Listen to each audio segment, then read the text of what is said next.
સાંભળ બેટી, મને રૂપિયા 1 લાખ નકદ નીકાળવા છે. પણ આટલા બધા પૈસા શા માટે? એ તને ના સમજાય, ફક્ત નીકાળી આપ. તમે તમારું મોઢું કાચમાં જોયું છે? જીવનમાં એટલા બધા પૈસા એકસાથે જોયા પણ છે. ચાલ નીકળ ભિખારી અહીંથી. સર, મને માફ કરી દો, મને ખબર નહોતી મારા બેંકની અંદર આવી રીતના કસ્ટમર સાથે વાત કરે છે. તું જા, તને નોકરીમાંથી નીકાળું છું. સવારનો સમય હતો. બધી દુકાનો સજાઈ ચૂકી હતી. એ જ સમયે શહેરના સૌથી મોટા બેંક સમૃદ્ધ બેંકના દરવાજા તરફ એક વૃદ્ધ વ્યક્તિ ધીમા પગલે આગળ વધી રહ્યા હતા. તેમનું નામ હતું હરિપ્રસાદ જોશી. જેમ જ તેઓ દરવાજા પાસે પહોંચ્યા, દરવાજા પર ઊભેલા ગાર્ડે તેમને માથાથી પગ સુધી ઘૂરીને જોયા. તેમની નજરોમાં સ્પષ્ટ લખેલું હતું, તમે અહીં શું કરવા આવ્યા છો? હરિપ્રસાદ જોશીએ તેની તરફ ધ્યાન આપ્યું નહીં અને ધીમે ધીમે કાચનો દરવાજો ધકેલી અંદર ચાલી ગયા. અંદર જતાં જ કર્મચારીઓ અને ગ્રાહકો તેમને અજાણી નજરોથી જોવા લાગ્યા. બધા તેમને એ રીતે જોઈ રહ્યા હતા જાણે કોઈ ખોટી જગ્યાએ આવી ગયો હોય. તેઓ ધીમે ધીમે ચાલતા કાઉન્ટર તરફ આગળ વધ્યા. એક કાઉન્ટર પર પૂછપરછ લખેલું હતું, જ્યાં કિંજલ શાહ નામની 30 વર્ષની એક મહિલા બેઠી હતી. કિંજલ શાહ. કિંજલ પોતાના કામ કરતાં વધારે પોતાના ફોનમાં વ્યસ્ત હતી. તેના ચહેરા પર એક અજીબ અહંકાર હતો. હરિપ્રસાદ જોશીએ ખૂબ જ વિનમ્રતાથી કહ્યું, તેણે બેદરકારીથી કહ્યું, તો કાઢો, હું શું કરું? જાઓ એ કાઉન્ટર પર. દીકરી, ચેકથી કાઢવાના છે. કિંજલે ખોટી હાંસી હસતા કહ્યું, ઓહો, ચેકથી? કેટલા કાઢવાના છે? મને રૂપિયા 1 લાખ રોકડ કાઢવાના છે. આ સાંભળતા જ તે જોરથી હસવા લાગી. તેની હાંસી એટલી ઊંચી હતી કે આસપાસના લોકો પણ જોવા લાગ્યા. શું કહ્યું? રૂપિયા 1 લાખ? અરે કાકા, સવારમાં મજાક કરવા આવી ગયા શું? તમારી શકલ ક્યારે અરીસામાં જોઈ છે? જીવનમાં ક્યારે એટલા પૈસા એકસાથે જોયા પણ છે? ભિખારી ક્યાંકના. ચાલો અહીંથી નીકળી જાઓ. મારો અને બેંકનો સમય બગાડશો નહીં. હરિપ્રસાદ જોશીનો ચહેરો અપમાનથી લાલ થઈ ગયો. તેમણે કંપતા અવાજમાં કહ્યું, દીકરી, તમે આવી વાતો શા માટે કરો છો? મારું ખાતું આ જ બેંકમાં છે. તમે બસ એકવાર ચેક તો જોઈ લો. કિંજલ હવે ચીસા પાડવા લાગી હતી. મને કોઈ ચેકવેક નથી જોવો. તમારી હિંમત કેવી રીતે થઈ એટલા મોટા બેંકમાં ઘૂસવાની? આ બેંક તમારા જેવા ભિખારીઓ માટે નથી. અહીં શહેરના મોટા લોકો આવે છે. તમારી તો અહીં ખાતું ખોલવાની પણ લાયકાત નથી. ખબર નહીં કયો ચપરાસી હતો જેણે તમારું ખાતું ખોલી દીધું. ચાલો અહીંથી નીકળી જાઓ, નહીં તો ગાર્ડને બોલાવી ધક્કા મારીને બહાર કાઢી દઈશ. હરિપ્રસાદ જોશી હક્કાબક્કા રહી ગયા. આ હંગામો સાંભળીને આસપાસ ભીડ એકઠી થઈ ગઈ હતી. બધા ઊભા રહીને તમાશો જોઈ રહ્યા હતા. ત્યારે bank manager mister Sandeep Mehta પોતાની કાચની કેબિનમાંથી બહાર આવ્યા. સંદીપ મહેતા 1 નંબરનો ઘમંડી અને ચાપલૂસ માણસ હતો. તેણે દૂરથી જ મામલો સમજી લીધો. સંદીપ મહેતાએ કડક અવાજમાં પૂછ્યું, અહીં શું ચાલી રહ્યું છે? કિંજલ, આ કોણ હંગામો કરી રહ્યું છે? કિંજલને જાણે વધુ હિંમત મળી ગઈ. તેણે ચટકારો લેતા કહ્યું, સર, જુઓ ને, આ કોઈ ભિખારી છે. સવારમાં આવી ગયો છે અને કહે છે કે તેને RS લાખ કેશ જોઈએ છે. હું તેને બહાર જવા કહી રહી છું, પણ આ જાય જ નથી. સંદીપ મહેતા ગુસ્સામાં હરિપ્રસાદ જોશી તરફ આગળ વધ્યા. એ બૂઢા, સાંભળાતું નથી તને? જ્યારે એ કહે છે કે અહીંથી જા તો જાય છે કેમ નહીં? આ બેંક છે, કોઈ ધર્મશાળા નથી કે કોઈ પણ મોઢું ઊંચું કરીને આવી જાય. હરિપ્રસાદ જોશીએ હાથ જોડીને કહ્યું, સાહેબ, હું ભિખારી નથી, આ મારું જ પૈસું છે. સંદીપ મહેતાએ પોતાનો કાબુ ગુમાવી દીધો. તેણે આગળ વધી હરિપ્રસાદ જોશીને જોરથી છાતી પર ધક્કો મારી દીધો. નીકળી જા અહીંથી. ધક્કો એટલો જોરદાર હતો કે 60 વર્ષના હરિપ્રસાદ જોશી પોતાનું સંતુલન ગુમાવી બેઠા અને લડખડાઈને ધડામથી જમીન પર પડી ગયા. તેમની પાસબુક અને ચેક હાથમાંથી છૂટીને દૂર જઈ પડ્યા. તેમના માથામાં હળવી ઈજા પણ થઈ. એક પળ માટે આખી બેંકમાં સન્નાટો છવાયો. ગાર્ડે લપકીને હરિપ્રસાદ જોશીની બાહ પકડી અને તેમને ઘસેડતા બેંકના દરવાજા બહાર કાઢી દીધા. હરિપ્રસાદ જોશીએ પાછળ વળી જોયું. કિંજલ શાહ વિજય સ્મિત સાથે તેમને જોઈ રહી હતી. સંદીપ મહેતા પોતાની ટાઈ સરખી કરતા પાછા પોતાની કેબિનમાં જઈ રહ્યા હતા અને બાકીના ગ્રાહકો પોતાની જગ્યાએ એવા પરત ફરી ગયા જાણે કંઈ થયું જ ન હોય. બેંકની બહાર ધૂળ અને ગાડીઓના શોર વચ્ચે હરિપ્રસાદ જોશી જમીન પર બેઠા હતા. તેમની આંખોમાં બેફામ આંસુ હતા. તેમણે પોતાની જિંદગીમાં બહુ મહેનત અને ઈમાનદારીથી પૈસા કમાયા હતા, પરંતુ આજે તેમના જ પૈસાએ તેમને ભિખારી બનાવી દીધા હતા. હવે તેઓ ત્યાંથી ઊભા થઈ ધીમે ધીમે ઘર તરફ પગપાળા ચાલવા લાગ્યા. દરેક પગલું હવે ભાર જેવું લાગતું હતું. ઘરે પહોંચી તેમણે દરવાજો બંધ કર્યો અને એ જ જમીન પર બેસી ગયા. તેઓ બાળકોની જેમ ફૂટફાટ રડવા લાગ્યા. ઘણો સમય રડ્યા પછી તેમનું મન થોડું હળવું થયું, પરંતુ અપમાનની આગ હજુ પણ અંદર સળગી રહી હતી. તેમણે વિચાર્યું કે શું તેમને અર્જુનને આ બધું કહેવું જોઈએ? તેઓ પોતાના દીકરાને પરેશાન કરવા માંગતા નહોતા, પરંતુ પછી વિચાર્યું કે જો હું ચૂપ રહી જઈશ તો આવા લોકોની હિંમત વધુ વધશે. તેમણે કંપતા હાથોથી પોતાનો ફોન ઉઠાવ્યો અને અર્જુનનો નંબર ડાયલ કર્યો. એ સમયે અર્જુન જોશી દિલ્હી શહેરમાં એક બહુ મોટી ઇન્ટરનેશનલ ડીલની મીટિંગમાં હતો. દિલ્હી કરોડોનો પ્રોજેક્ટ હતો. જેમ જ તેના પર્સનલ ફોન પર પિતાજીનું નામ હોલની બહાર નીકળી ગયો અને પોતાના અંદાજમાં કહ્યું, હા પિતાજી, બધું ઠીક છે. તમે આજે સવારે ફોન કર્યો નહોતો, હું ચિંતિત હતો. બીજી તરફથી હરિપ્રસાદ જોશીની ભારે અને ભીની અવાજ આવી, હા બેટા, બધું ઠીક છે. એક દીકરો પોતાના પિતાની અવાજમાં નાનો પણ ફેરફાર તરત ઓળખી જાય છે. અર્જુન તરત સમજી ગયો કે કંઈક ગડબડ છે. પિતાજી, તમારી અવાજ ઠીક નથી લાગતી. શું થયું? પ્લીઝ કહો. હરિપ્રસાદ જોશી પોતાને રોકી શક્યા નહીં. તેમણે રડતા રડતા બેંકમાં થયેલી આખી ઘટના પોતાના દીકરાને કહી દીધી. કેવી રીતે તેમને ભિખારી કહેવાયા, કેવી રીતે મેનેજરે તેમને ધક્કો માર્યો અને કેવી રીતે ગાર્ડ દ્વારા બહાર કાઢવામાં આવ્યા. જેમ જેમ અર્જુન સાંભળતો ગયો તેમ તેમ તેના ચહેરાનો રંગ બદલાતો ગયો. ફોન પર પિતાજીની સિસકીઓ સાંભળીને તેનો દિલ તૂટી ગયો. પિતાજી, તમે બસ શાંત થઈ જાઓ, પ્લીઝ રડશો નહીં. હું અત્યારે આવી રહ્યો છું. ના બેટા, તું પોતાની મીટિંગ કર, હું ઠીક છું. બસ મન હળવું કરવું હતું એટલે કહી દીધું. ના, અર્જુનની અવાજમાં એવી દૃઢતા હતી જેને કોઈ કાપી શકતું નહોતું. કોઈ મીટિંગ, કોઈ ડીલ મારા પિતાના સન્માનથી મોટી નથી. હું પહેલી ફ્લાઇટથી પાછો આવી રહ્યો છું. તમે બસ દરવાજો બંધ કરીને આરામ કરો. હવે જે પણ કરવાનું છે હું કરીશ. અર્જુને ફોન કાપ્યો અને પાછો મીટિંગ રૂમમાં ગયો. બધાને માફી માંગી. કોઈની વધુ વાત સાંભળ્યા વગર તે મીટિંગમાંથી બહાર નીકળી ગયો. તેણે તરત જ પોતાના આસિસ્ટન્ટને મુંબઈની પહેલી ફ્લાઇટ બુક કરવા કહ્યું અને પોતાની કાર લઈને સીધો એરપોર્ટ તરફ નીકળી ગયો. રસ્તાભર તેના દિમાગમાં પોતાના પિતાનો રડતો ચહેરો અને બેંકના કર્મચારીઓના ઘમંડી ચહેરા ફરતા રહ્યા. અર્જુને મનમાં નક્કી કરી લીધું હતું, તે તેમને ફક્ત સજા નહીં આપે, પરંતુ એવો પાઠ ભણાવશે જે તેઓ જીવનભર ભૂલી નહીં શકે. અને આ પાઠ તે પોતાના રીતે ભણાવશે, શાંતિથી પરંતુ સંપૂર્ણ શક્તિ સાથે. મોડી રાત્રે જ્યારે અર્જુન ઘરે પહોંચ્યો ત્યારે તેણે જોયું કે તેના પિતા સોફા પર બેઠા બેઠા ઝૂંઘી ગયા હતા. તેમના ચહેરા પર હજુ પણ ઉદાસી અને થાક દેખાતો હતો. અર્જુને ધીમેથી તેમના ખભા પર હાથ મૂક્યો. હરિપ્રસાદ જોશી ચોંકીને જાગી ગયા. પોતાના દીકરાને સામે જોઈ તેમની આંખોમાં ફરીથી આંસુ આવી ગયા. અર્જુને તેમને ગળે લગાવી લીધા. બસ પિતાજી, હવે વધુ નહીં. બેંકમાં આજે પણ એ જ માહોલ હતો. એ જ ચમકધમક, એ જ અમીર લોકો. અર્જુન અને હરિપ્રસાદ જોશી જેમ જ અંદર પ્રવેશ્યા, કાલની જેમ જ બધાએ તેમને ઘૂરવું શરૂ કરી દીધું. અર્જુને પોતાના પિતાનો હાથ મજબૂતીથી પકડી લીધો, જાણે તેમને હિંમત આપી રહ્યા હોય.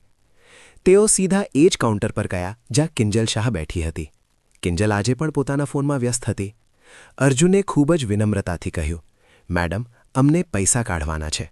કિંજલે નજર ઊંચી કહી, કાલનો એ જ વૃદ્ધ માણસ આજે પોતાના સાથે એક છોકરો પણ લઈને આવ્યો હતો.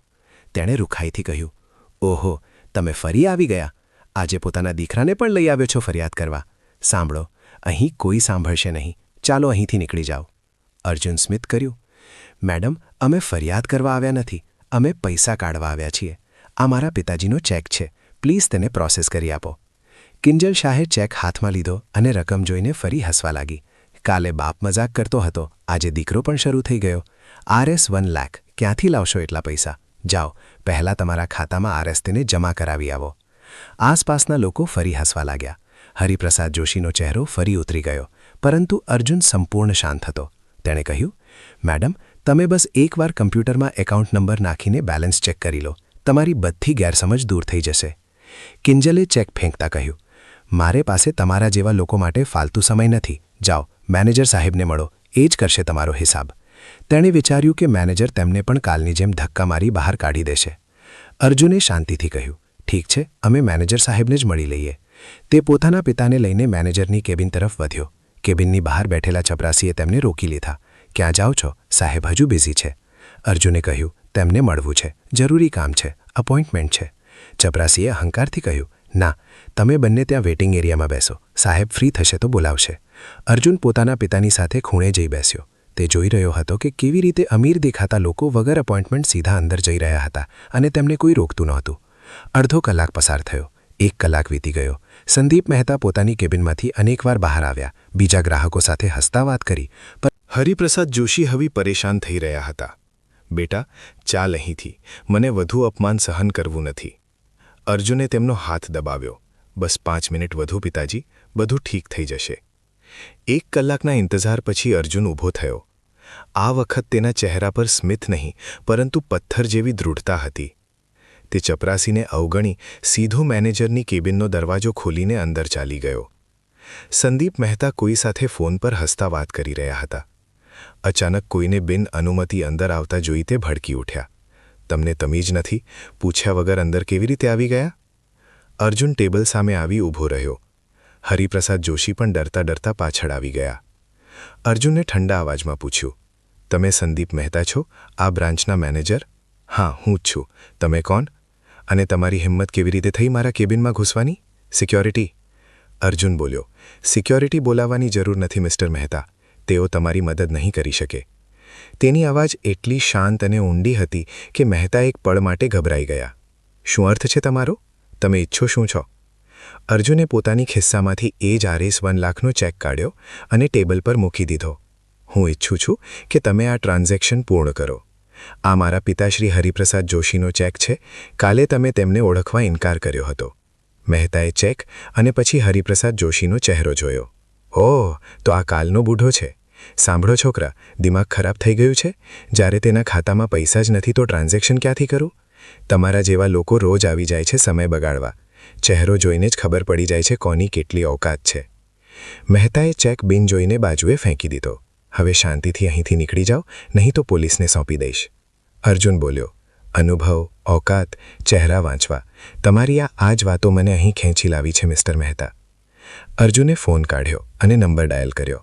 હા વિવાન, તમે આખી ટીમ સાથે બેંકની બહાર જ હોવો જોઈએ. ઠીક છે, હવે અંદર આવી જાઓ. અને હા, રિજનલ હેડ મિસ્ટર શર્મા અને વિજિલન્સ ડિપાર્ટમેન્ટને પણ કોન્ફરન્સ કોલ પર લઈ લો. તેમને આ બધું લાઈવ સાંભળવું જોઈએ. મહેતાને કંઈ સમજાયું નહીં. આ શું બકવાસ છે? ત્યારે કેબિનનો દરવાજો ખુલ્યો અને સૂટ બૂટ પહેરેલા 5-6 લોકો અંદર આવ્યા. તેમાંથી એકે અર્જુનને ફાઇલ આપી. મહેતા વધુ ગભરાઈ ગયા. અર્જુને ખુરશી ખેંચી અને મહેતાની આંખોમાં આંખો નાખીને બેસી ગયો. હવે તેની અવાજમાં માલિકનો અધિકાર હતો. મિસ્ટર મહેતા, મારું નામ અર્જુન જોશી છે અને જેમને કાલે તમે ભિખારી કહી ધક્કો માર્યો હતો તેઓ મારા પિતાશ્રી હરિપ્રસાદ જોશી છે. અને હું અર્જુન જોશી આ સમૃદ્ધ બેંકનો મેજોરિટી શેર હોલ્ડર અને માલિક છું. એટલે કે તમે જે ખુરશી પર બેઠા છો, જે બેંકમાં કામ કરો છો, તે મારી અને મારા પિતાની છે. એક પળ માટે કેબિનમાં મરણ જેવી શાંતિ છવાઈ ગઈ. આ સાંભળતા જ સંદીપ મહેતાના પગ નીચેની જમીન ખસી ગઈ. તેનું મોઢું ખુલ્લું રહી ગયું. કપાળ પર પસીનો આવી ગયો. બહાર કાઉન્ટર પર બેઠેલી કિંજલ શાહ પણ આશ્ચર્યમાં પડી ગઈ. આખું સ્ટાફ અને ગ્રાહકો હવે કેબિન તરફ જ જોઈ રહ્યા હતા. મહેતા કમતા અવાજમાં બોલ્યા, સર, તમે મજાક કરી રહ્યા છો? અર્જુનની અવાજ ગુંજી, મજાક તો કાલે તમે મારા પિતાના સાથે કર્યો હતો, જ્યારે તમે તેમને ભિખારી કહ્યા, જ્યારે તમે તેમને ધક્કો મારી જમીન પર પાડી દીધા, જ્યારે આખી દુનિયા તમાશો જોઈ રહી હતી. અર્જુને પોતાના માણસને ઇશારો કર્યો. તેણે લેપટોપ ખોલીને કાલની CCTV ફૂટેજ ચલાવી. આખી ઘટના સ્પષ્ટ દેખાઈ.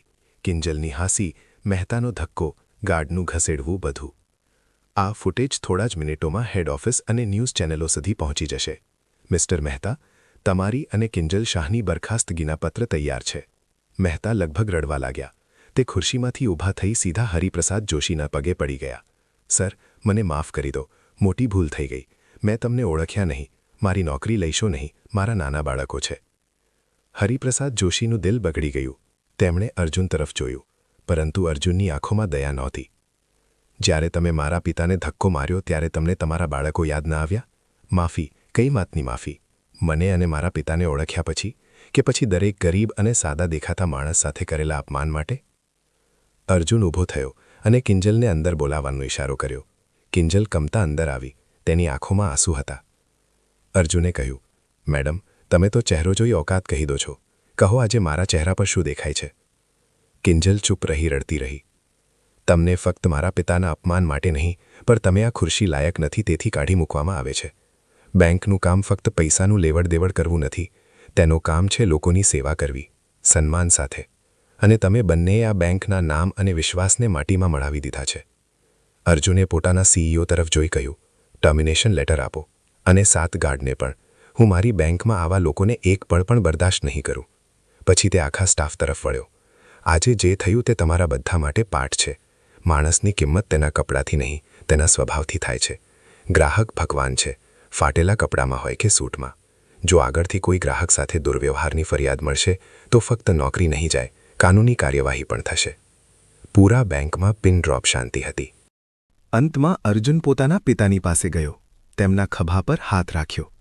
હરિપ્રસાદ જોશીએ મહેતા તરફ જોઈને કહ્યું, બેટા, અમે આ બેંક લોકોની મદદ માટે બનાવી હતી, અપમાન માટે નહીં. યાદ રાખજો, દોલત આજે છે, કાલે નહીં રહે, પરંતુ માનવતા અને સંસ્કાર જીવનભર સાથ આપે છે. આ કહી અર્જુન પોતાના પિતાને સહારો આપીને બેંકમાંથી બહાર નીકળી ગયો. આજે જ્યારે તેઓ બહાર નીકળ્યા ત્યારે આખો સ્ટાફ અને બધા ગ્રાહકો સન્માનમાં માથું ઝુકાવી ઊભા હતા. બહાર આવી હરિપ્રસાદ જોશીએ ઊંડી શ્વાસ લીધી. આજે તેમના આંસુ અપમાનના નહોતા, ગર્વના હતા. તેમને ગર્વ હતો પોતાના દીકરા પર, જેમણે ફક્ત પોતાના પિતાનું સન્માન પાછું અપાવ્યું નહીં, પરંતુ આખી વ્યવસ્થાને જરૂરી પાઠ પણ શીખવ્યો. મિત્રો, તમને આ વાર્તા કેવી લાગી? અમને કોમેન્ટમાં જરૂર જણાવો. જો વાર્તા ગમી હોય તો વિડિયો લાઇક કરો, શેર કરો અને અમારા ચેનલને સબસ્ક્રાઇબ કરવાનું ભૂલશો નહીં. તમારા સપોર્ટથી અમને વધુ સારા વાર્તાઓ લાવવા પ્રેરણા મળે છે. આ વાર્તા માત્ર મનોરંજન અને શૈક્ષણિક હેતુ માટે બનાવવામાં આવી છે. વિડીયોમાં દર્શાવાયેલા બધા પાત્રો, નામ, ઘટનાઓ અને સ્થળો સંપૂર્ણપણે કલ્પિત છે. તેનો કોઈ પણ વાસ્તવિક વ્યક્તિ, સંસ્થા અથવા ઘટનાથી કોઈ સંબંધ નથી.